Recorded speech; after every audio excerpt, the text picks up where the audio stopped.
Hello everyone, welcome back to just another F1 podcast here on the Apex Motorsport. My name is Richard Smyth and we've just had the Qatar Grand Prix. And joining me today to discuss this one is of course Ryan Caldwell. Ryan, I'll put you on the spot as always. Your 3-word race review. Oh wow, I really wasn't even expecting it. I forgot all about it. Challenging, overtakes, interesting. Okay, that's an interesting take. It was a circuit that we've primarily seen for motorcycle racing in the past. MotoGP, World Superbikes have raced there. We haven't seen Formula 1 there. I think the last single-seater championship that people would be familiar watching is probably GP2 Asia, when it was a thing, or GP3 Asia, back when Perez and I think Mazepin were racing in that. But we'll jump straight into it, and we always knew the race was won by Lewis Hamilton, who has cut the championship lead to, I believe it's 8 points now to Verstappen. But right, Yep. just we all know what happened to Hamilton in Sao Paulo, and I think this has given him sort of a burst of energy and a passion now to go and win this title. He's really up for it. Do you agree with that? And do you think that this is really Hamilton laying down a marker to win the World Championship this year? Yeah, I think he's more determined and focused than ever. Cause if we've seen the start of the season, it was all energetic. He had the mindset that we're Mercedes, we're gonna have the advantage, and then they got a shock, and then he started to get not angry with himself, but he just was sort of unsure of how to deal with it, and now it seems that come qualifying, come post race, post qualifying interviews or post practice interviews, he's not as energetic. He's not as he's not himself. So he's really just got his mind focused on how can I improve, how can I keep ahead, and how can I keep my skills sharp. Even at the end of the race yesterday, like he didn't celebrate overly as much as what we normally see Hamilton celebrate when he wins. So he's just got this mind focus, I think, that he knows if he makes any mistakes in the race at all, or his team in pit stops, Verstappen will take a massive edge over him. Like, he's still at the advantage. Verstappen 8 points clear, which isn't a lot. All it takes is for Verstappen to retire and Lewis to even finish third, and he goes pretty much on top. So it's like, focus time. I think Lewis could pull this back, and it is definitely going to go down to the wire. Well, there is only 2 races left of the season. We have a race in Saudi Arabia and Abu Dhabi to come, and yeah, I think Hamilton I think he's in the best form at the moment he has been all season, and I think the incident in Sao Paulo was a little bit of a wake up call for him, because we've seen each and every week Verstappen increase his championship lead. He's been slowly extended with him winning races and Hamilton finishing second, but that's now 2 race wins in a row for Lewis Hamilton. And right, do you agree with me that momentum has really swung from Red Bull look like they're going to get an easy double championship to Mercedes actually look now definitely in the driver's side that they're more likely to win? Yeah, I think Red Bull have spent too much time, faffing about with Mercedes, to realise that, we need to really, really focus and knuckle down, because these next 2 tracks, Mercedes have a high speed advantage, and like we've seen in Qatar, that long straight, Mercedes did have an advantage over the Red Bull. However, it did seem to equal out further on in the race. Whatever was going on, I don't know, but Verstappen was still catching at points when Hamilton was still on push laps, so it was quite confusing to see that they were complaining about straight line speed when they're still quite close. But Mercedes do still have a stronger straight line speed than Red Bull, so it's like, how can they let this go if they don't focus hard enough? Because Verstappen, all it takes, as I'm saying, is one mistake or one technical problem that makes him not finish the race, and Lewis just has to get a few points here and there, and he's won. He's won his eighth, yes, eighth, title, isn't it? yeah. Eighth title. That they could literally hand it to him on a plate if they don't focus and make sure everything is right for the next race and the last race in Abu Dhabi. Now we know Abu Dhabi always tends to be a boring race, but it's predominantly known it's a Mercedes track as well. Even though it is tight-knit corners, which seems to be faster for the Red Bull, Mercedes always find a way of winning it one way or another. So Red Bull really need to optimise for the next race in Saudi Arabia. Well, we know that going into the next race, Max Verstappen can clinch the Drivers' Championship. If he wins and gets the fastest lap, and Lewis Hamilton is sixth, Max Verstappen will be world champion. If Max Verstappen wins the race and Lewis Hamilton is seventh, Max Verstappen will be world champion. If Max finishes second with the fastest lap, Lewis has to finish inside the top 10. And if Hamilton crashes out or doesn't finish the race or doesn't even score points, Max Verstappen will be world champion with a second place finished. It is possible all them outcomes seem quite realistic, but I think Hamilton in about 3 years, there's only been one race where he hasn't finished, and only two races where he hasn't finished or been inside the points. So I think history will tell us that Hamilton should keep the lead, or not the lead, sorry, the championship battle going on to the final race. But Ryan, do you think that we could see Verstappen potentially pick up the title in Saudi Arabia? It's probable, but I don't see it happening. I think it's still going to be a very close knit battle right to Abu Dhabi. I think whatever happens, next is it? It's next week or this week. I can't remember. It's 2 week break after Yeah, this because long triple header. Because they still haven't built the track. Yeah. No, I do feel that I feel that Mercedes and Lewis will keep the fight going right to the end. Yeah, it's definitely going to be interesting. Ryan, where would you put this? In the hybrid era, there hasn't been too many championship battles. We've seen Vettel have a couple of goes, but would you say that this is probably the best championship battle we've seen in at least the last 10 or at least 5 years, potentially even 10 years? Yeah, well, the hybrid era started in 2014, and since then we have really seen 7 of those years have been Mercedes dominance.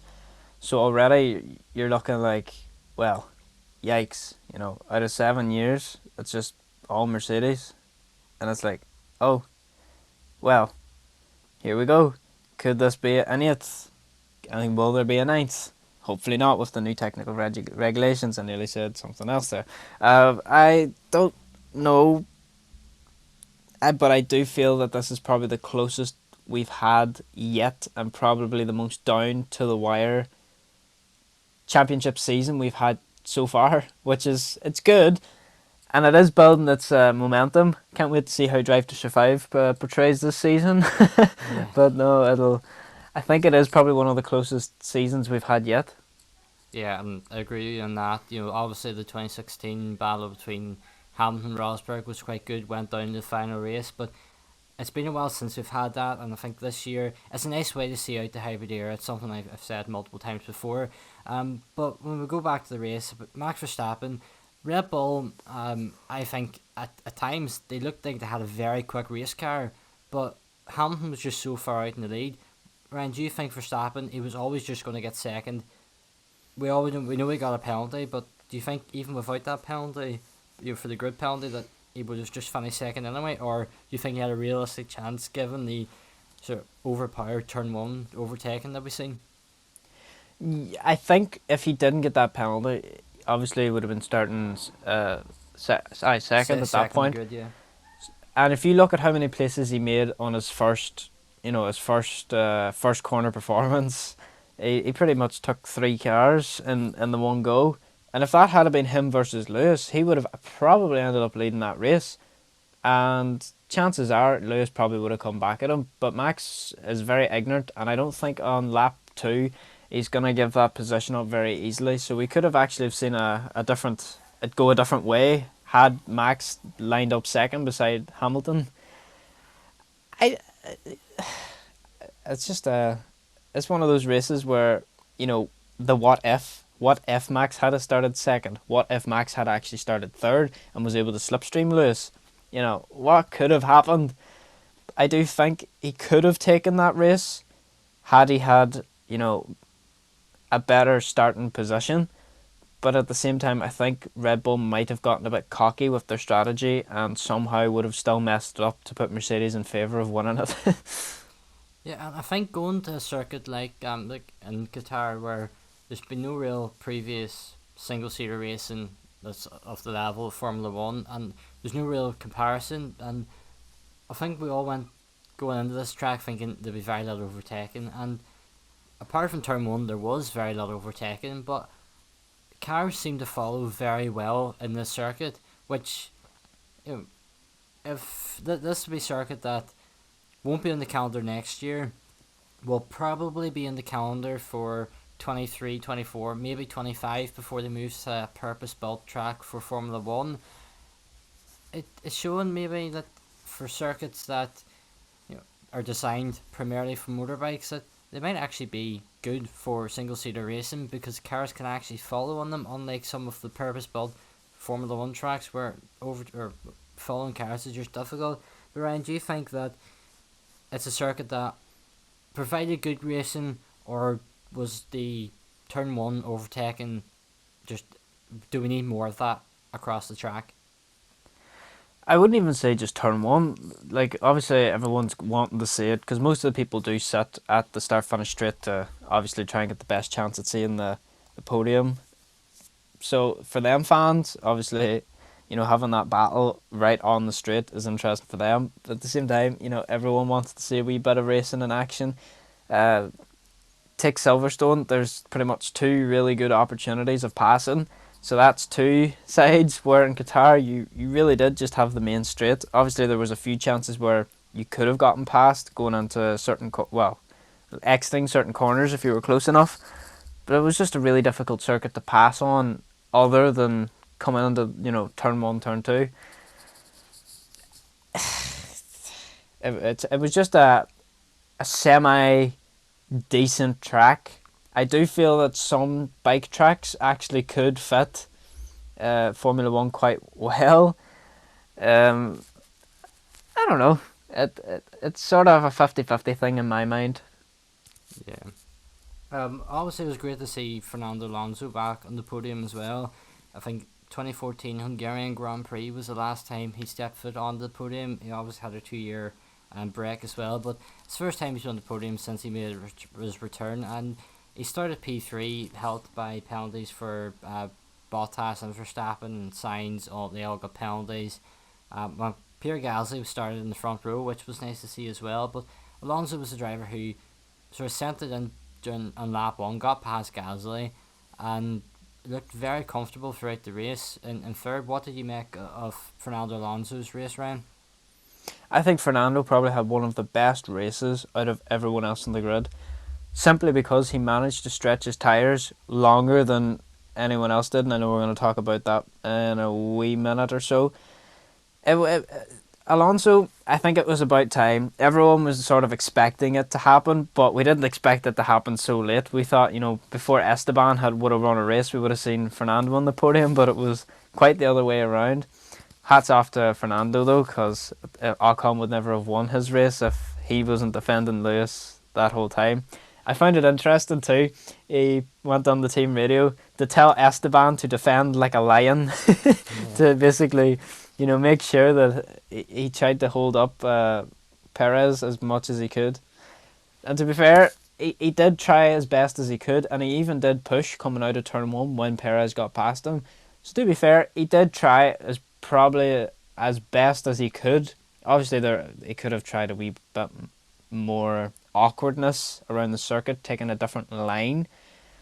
But at the same time, then you run into the risk of, you know, dangerous driving on the circuit and whatnot. So I think Fernando probably did have the best race out of pretty much nearly everyone else on the grid. What have you made of Alpine's season so far? Because we know that they're fifth in the constructor standings, and they're quite far off McLaren here in fourth, but they have, I think it's a 25-point gap ahead of AlphaTauri. That's obviously a race win, but when they're usually not fighting for podiums, they're fighting for the small points on offer. Do you think that they've sewn up that P5, and just what have you made of their season? Because we've seen a race win and a podium for them, which for me, he's been quite impressive. It is impressive in the sense of, it's Fernando and Ocon. It's a decent driver pairing. They get on quite well. But if you take it back to how Renault was performing last year, we still had a couple podiums. So it was like they haven't really progressed much in terms of the car, but as a team they've progressed better. Whether that's because they've put so much focus into next year's car, and I like how we hear all the time, oh, Mercedes about next year's car, and Red Bull about next year's car, and McLaren about next year's car, how much time they're sort of, if they're wasting too much time developing this year or next year, but we don't really hear about Alpine. I was about to say AlphaTauri, Alpine. I think they're going to be a quiet dark horse next year. I think they've been, they're obviously the constructor backing of Renault because it's the Renault Sports division. I think they've got something up their sleeves for next year with an upgraded power unit and some fancy aerodynamics. Obviously, the French electricals is one thing that is joked about in my area of work, the French electronics. So hopefully we don't ever see any problems with that. But I think they have a good chance coming up next season. But in terms of this season, I think their performance has been quite average. Yes, it's good to see that Esteban gets, a race win and Fernando's on the podium. That's some mega points for them, especially with Ocon finishing P5 as well. They got some major points, and I think that's pretty much it finished because I can't see AlphaTauri, gaining 25 points in the next two races, even with both cars, without Alpine still scoring maybe 1 or 2 points to just keep that advantage up. So there's a very little chance that anyone else will get it. So I think their P5 is secured. We've seen Alpine announced that Oscar Piastri will be the reserve driver for next season. I think that is replacing Daniel Kvyat. I don't think they'll have two reserve drivers. They may do, not if it's been confirmed like that just yet. But Oscar Piastri is likely to win the Formula 2 championship, and many believe he should have a seat in Formula 1 next season. Because we've seen Guan Yu Zhou get a seat at Alfa Romeo. We've seen the likes of Mick Schumacher and Nikita Mazepin get seats for this season. Yuki Tsunoda as well.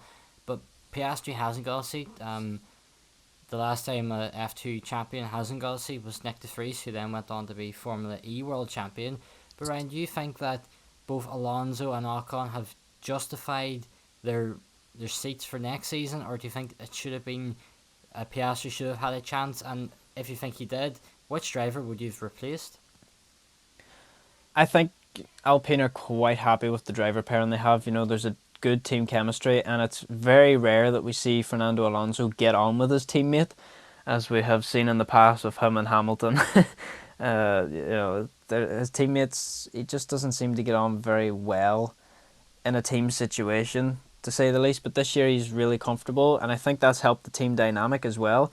Esteban's putting in some decent results. He does struggle on qualifying, but so does Fernando a little bit. I think it's just down to the car and not getting the right opportunities at the right time. But I feel that if Oscar Piastri was to come in to the right, I did say the right name there, didn't I? Yes, you did. Yeah, I was doubting myself. I was like, did I say the right? Yeah. But no, I do think if Piastri was to come in as a full-time driver, not just a Nico Hulkenberg standby driver, I think he would probably take Fernando's spot, because I think Esteban still has a lot of development in him to really grow his skills. He's learnt a lot from Fernando, but I feel that whenever Fernando realises that he's happy now to finish up, because we've seen Kimi go this year, I can see maybe Alonso possibly going next year, all things dependent on whether he's still retaining success or not. I think if Piastri still hangs out for one more season, he might get moved in. Obviously next year we don't know, because there's such a big technical change coming in and a new car design, etc. We don't exactly know how it's going to play out yet, but things could play out well, and I think he might just sit out that extra season just to get that chance at being in a team that could possibly, could prove really well. Obviously we have to see how next season goes, but if they do well and they're starting to put out some good results, I myself would go, you know what, I'm happy being a reserve driver, because I know I'm going to get a chance in a decent car come 2 seasons time. So it's I think it'd be worth it for him just to wait and not put pressure on it, being oh, I'm going to move to another team because you're not giving me the seat next year. Who cares? Yeah, yeah, it would be great to see Oscar Piastri get his chance in Formula One at some stage, and it's the same as the likes of Nick de Vries. They're two quality drivers who I think they both deserve to be on the grid, but with only 20 seats and money playing a lot in most of them seats, it always limits their opportunities. Guan Yu is getting a seat and primarily backed by £30 million of sponsorship. But as I've said, this debate of pay drivers, you can pay your way to get the seat, but you can't pay for your super license. You have to earn your super license, so you need to have that level of ability to compete at a high level, with the money helping you get there. So to get the Formula One, you still need to be a very good driver, because you need to get the super license. But we've seen a lot of tyres blowing up during the weekend, Ryan. Well, not really during the weekend. During the latter stages of the Grand Prix on Sunday, it was very Silverstone 2020-esque, where Hamilton had to go in the final half of the lap, final full lap really, on three wheels. Were you surprised? I think Bottas is the first driver to get a puncture. Yep. Well, we've seen Gasly get a puncture in qualifying as well.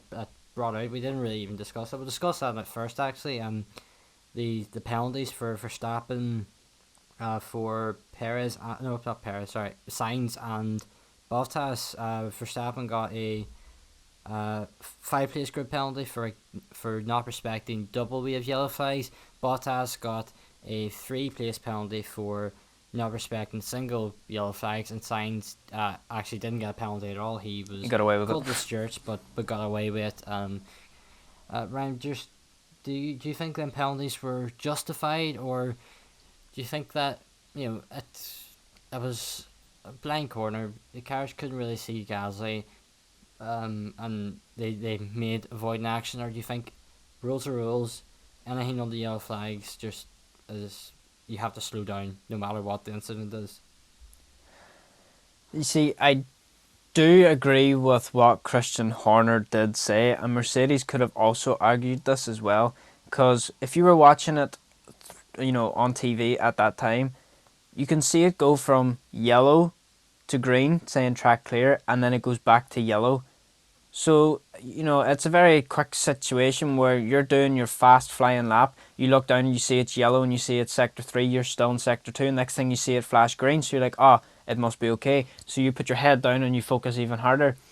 You're not, yes, the boards are going to be out, but in that sort of situation, you're not going to be entirely focused on what's actually going on. If the last thing you've seen is a green, you think it's good to go, but obviously it came back on and then it went to double wave yellows from single wave yellows. At the same time, you can't argue, because rules are rules. If double wave yellows are out, that means slow down, prepare to stop, and then single wave yellows is caution, there's a hazard or a danger on track. So be aware. Gasly at the same time, he was well out of the way. He was nowhere near the racing line. He was pretty much pulled over as tight as he could to the line to get himself out of the way. I felt that they still could have counted their laps, because coming around that final corner, he was on the straight. They're just hammering it down as fast as they can. I would have counted the laps, and I just would have said, hey, everything, safety precautions was taken. They seen the car. It was at the side of the track. They were well away from the track. There was no obvious hazards apart from a sitting car on track. But realistically, no one's going to come around that corner and somehow hit it when they're all taking a wide line out to the left when he's tight packed to the right. So I do feel that there was possibly a wee bit of grey area of, it was acceptable, but it wasn't. But at the end of the day, as you said, rules are rules. FIA makes the decision. But I do feel that Max shouldn't have got a heavier penalty compared to Bottas. The only reason Bottas got a different penalty to Verstappen was because of the way they came around the final corner. If Verstappen was on Bottas's tail, at the same time when it was still single wave yellows, we'd have a different argument going on. It's one of those things, isn't it? Though that Red Bull always would try to contest. It's not fair. Horner will have his little speak on TV and be himself, but I do feel that there is that possibility that it could have just been the same penalty for him and Bottas because it was the same scenario situation. Still don't know how Sainz got away with it. He must have just backed off just enough whenever he realised, my dash is flashing yellow. So I don't know what happened, but I do feel it could have went either way. And obviously we've seen Christian Horner make remarks about a rogue commercial, and he was called to the stewards after the Grand Prix about it, and I think he's offered to do a day's marshalling, which would be quite interesting, and might help them see the incredible work that they do, and they put their lives on the line as well. They can't really just be calling them out for trying to help a car that's got punctured. But from Galaxy's point of view, what an incredible way to end the qualifying session. You puncture a tyre, you get back to the pits, and then because of you going too slowly, it's meant that the cars in front of you have all got penalties, and you're all of a sudden starting in the front row alongside Lewis Hamilton. It's not a bad way for your Sunday to go. It seems a wee bit Charles Leclerc-esque Monaco spec. Only difference is that Gasly had no control over the tyre and Charles had control over his car. We'll go quickly back to the punchers now. Do you think that because it's a track that we never raced on before, Ryan Pirelli didn't really understand the tyres that well, and going forward that's something that we won't really see repeat again? I slightly disagree with that because, well, obviously I didn't see an infographic or I didn't actually look it up to see what they had said, but according to Ted Kravitz, or it might have been Crofty, I can't remember who was speaking at the time, they did say Pirelli recommends that these tyres should last 30 laps. Now, obviously, we seen Bottas's go, I think it was at 31 or 32, and then we seen the two Williams go at 32 and 33. So it was like, they were right. They did say 30 laps would be the max, and people pushed it. Obviously, Fernando, he got away with it miraculously. Why can't I say that word? Miraculously. There we go. But Pirelli were actually quite on the ball, saying 30 laps, and the punctures happened after 30 laps. So I think Pirelli actually hit the nail on the head for once. Yeah, Pirelli's predictions were quite good, and I mind them saying before the race that there's absolutely no way anyone can one-stop this race. So fair play to Alonso, he managed him well. Obviously, the late virtual safety car probably helped with that, and we've been interested Massively. to see if his tyres would have lasted that long. But right, I think we'll get into some predictions now for Saudi Arabia. Brand new track, looks a very fast track, and for that reason I'm going to kick off by the predictions by going to Lewis Hamilton pole position. Expected. Yep. I'm going to go Valtteri Bottas. Okay. He is in very good form in the one Bottas. Obviously the country didn't help, and he once he got Toro on the phone yesterday, tell him to hurry up a little bit. He did hurry up. Yeah, he did, and he very quickly climbed through the order. So I think Bottas, he's 2 more races for Mercedes. He probably want to go out with 1 more race win. It'd be nice to see him win 1 more race, or at least get on the podium for the final 2 races of the season, or a pole position, just something, because there's a potentially a walk away with 7 consecutive Constructors' Championships, which for a driver who has always been the second driver, that's just justifying that you're doing your job correctly. And he's obviously had some wins himself during his time in Mercedes as well. Hasn't really been able to fight for the title, but he's been a solid driver and done exactly what was required of him. But Ryan, I'll let you choose your podium. So who will be joining Valtteri Bottas? This is just pole position. I never said my winner yet. Oh yes, yeah, I completely forgot about that. It's 1 race winner. Yeah, go for it. Yeah. For the simple fact, I want to see this go down to the wire. I want to say Max Verstappen. I know it won't, but I'm going to say it anyway. I'm gonna go for Lewis 1. with Yeah, fastest predictable. lap. And then my podium would be Verstappen, Bottas, which means level going in to Abu Dhabi. Interesting. So who's Ooh. joining Max? Well, there obviously would be Lewis right behind him, So as Max has predictable. not won the title. Well, not at this race, no. Yes, yeah. And third place? Third place. I get a feeling it could end up like last week, so I don't think and not that an unexpected, so I don't think Sergio's going to get close, just because of how he struggled. I don't think Bottas will be there, but I'm trying to think of who could fill that position quite nicely. I think we might see a Ferrari. I know See, it's I'm high usually speed. one. Yeah, I know it's high speed, but I think for some reason Carlos Sainz over Okay. Charles Leclerc, I think Sainz might pick something up. Very unlikely. I wouldn't even put a £5 bet on it, and that would even if I had £1,000,000, I still wouldn't put a fiver on it to happen. Yeah. But I'm just gonna say it anyway. Spice things up a Yeah. little. Yeah, I'm usually one who predicts a Ferrari on the Ferrari. podium. So yeah, podium after that we go fastest lap, and this is where I think the fastest lap point comes in. I think it'll be Lewis Hamilton fastest lap. Yeah, and I think it's gonna be Max. Okay, interesting. This is very exciting. If either of these predictions come true, it's going to be quite exciting. So, wild card, something completely random. Let's see. Who haven't I picked this season as a driver? Well, while you're thinking, I'm going to say mine, and I'm going to go Pierre Gasly will qualify in the top 3. Okay, that's fair.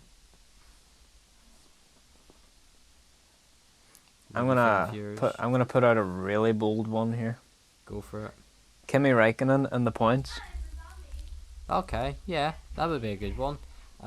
Nice way for him to end his career as well, obviously retiring at the end of the season. But yeah, Ryan, any final thoughts before we head on to Saudi Arabia? Saudi Arabia. I think we might see another display of Lewis and his appreciation that we've seen this weekend. Yeah, the helmet, yes, of course. Very, very likely. What did you think of it? I thought, good idea. Yeah, Sort of. It's a subtle way. He didn't make too much of a fuss of it, I was expecting it to be a wee bit awkward, because yeah, all of the, you had all of that community at that race pretty much, obviously apart from the fans who managed to get in and who travelled, who managed to get into Qatar or near Qatar.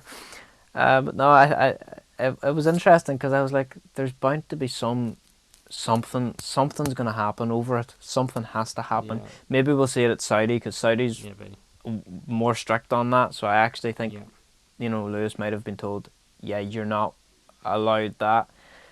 They might not. I think Qatar, they're opening things up a wee bit more because they're expecting the World Cup, so they have to put on this nice happy smiley face, pretend everything that goes against their, I suppose, religion is fine in their country for the next 2 years. Yeah. I thought I would just bring that up too, just as a wee, #blessed talking point. And obviously we've seen, David Beckham and co there with the World Cup because the day of the Grand Prix was exactly 1 year until the World Cup, and it's going to be very weird seeing a World Cup this time of year. But yeah, it's being Qatar, so it'll be awkward time zones, awkward days, and right in the middle. I think the final's a couple of days before Christmas, so that will be something a little bit different, and we'll obviously not have a race there next year because of the World Cup, but we will from 2023 in a 10-year deal, so that will be interesting. And if the race is as it was this weekend over the next 10 years, I say we'll take that. It was a decent enough race, and definitely one that we'll remember for the tire punches and the Red Bull and Mercedes battle, heating up that a little bit more. But yeah, Ryan, thank you so much for joining me for today's podcast. And I keep forgetting forgetting about it. So your traditional ending, please. Yeah, I was just looking. Okay, maybe the website's wrong, but it's showing here Mexico, Brazil, and Qatar. There has been no spins. I'm not Yes, sure that's entirely right. No way. Has he learned? you must have done. Okay. I know the last podcast I said just on your behalf that it'd be Mazepin no spin. So you are correct Yeah. with that one. So yeah. Well, Are then you I'll saying the just same say again? I would like to make another prediction of Mazepin, Mazepin no spin. Okay, interesting. So yeah, thank you everyone for listening to this podcast. We've only got a couple more left of the season. This season has really flown in. This is I think episode 27 of the podcast. Yeah, thank you everyone who's listened and supported us so far, and yeah, and we'll hope you will join us all next time for the Saudi Arabian Grand Prix for the first ever time. Goodbye.